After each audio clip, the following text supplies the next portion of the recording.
Namaste everyone, welcome back to another episode of Jawai Journal.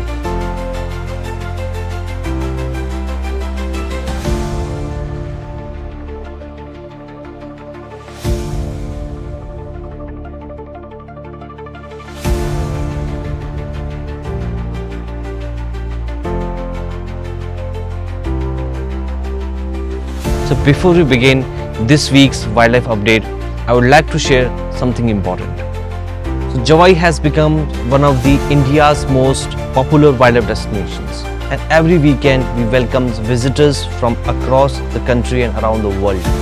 So when you enter the forest, maintain the silence, don't throw plastic and trash out of your gypsy, and please don't pressure your driver and guide to show you a leopard for sure.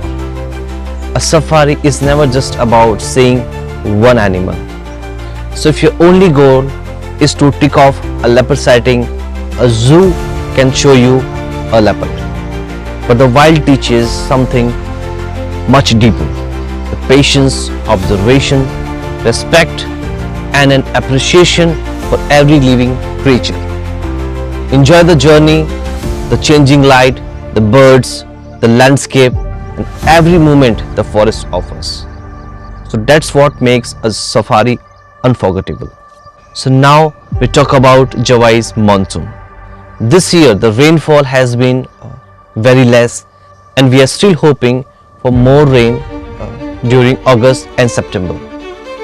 Even with less rainfall, the landscape has transformed beautifully.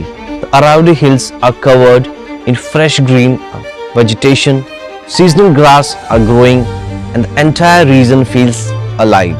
One advantage this season is that Jawai Dam is not completely full yet, which means many beautiful areas around the reservoir are still accessible. And the view right now is absolutely stunning and offers a completely different side of Jawai compared to the other seasons. So now let's move to the last week wildlife sightings in Jawai. So the mass crocodile activities around the water body was amazing, and we also had some wonderful sloth bear spotting last week. The highlight of last week was Panna and her 2-month-old cubs. They are seen regularly, and watching young cubs exploring the rocks is something every wildlife enthusiast dream of experiencing.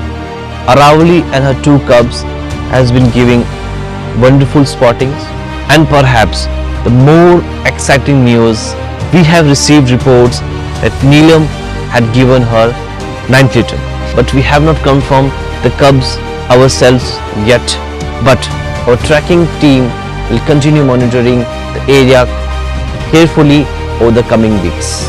Hopefully we will have exciting news to share in the next episode. If you are planning to visit Jawai during August or September, this is truly one of the best seasons to experience its landscape. The weather is pleasant, especially during the morning and evenings.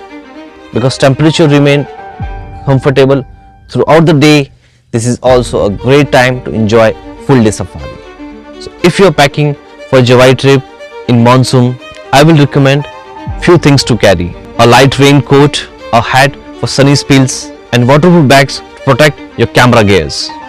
For wildlife photographers, a lens of around 600 mm is ideal for leopard photography. Also carry a wide-angle lens to capture the dramatic monsoon skies. If you are planning your first visit to Jawai, I will recommend minimum 2 nights and 4 safari is need to explore Jawai.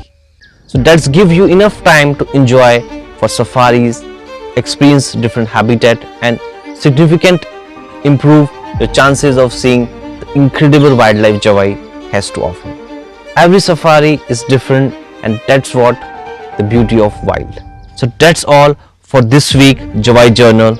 If you enjoy the authenticate wildlife stories and weekly updates from Jawai, make sure you subscribe Wildlife with Pushpendra. I will be back next week with more sightings, more stories, and hopefully the news of Neelam's newly born cubs. Until then, stay curious, respect nature, and I will see you in the wild.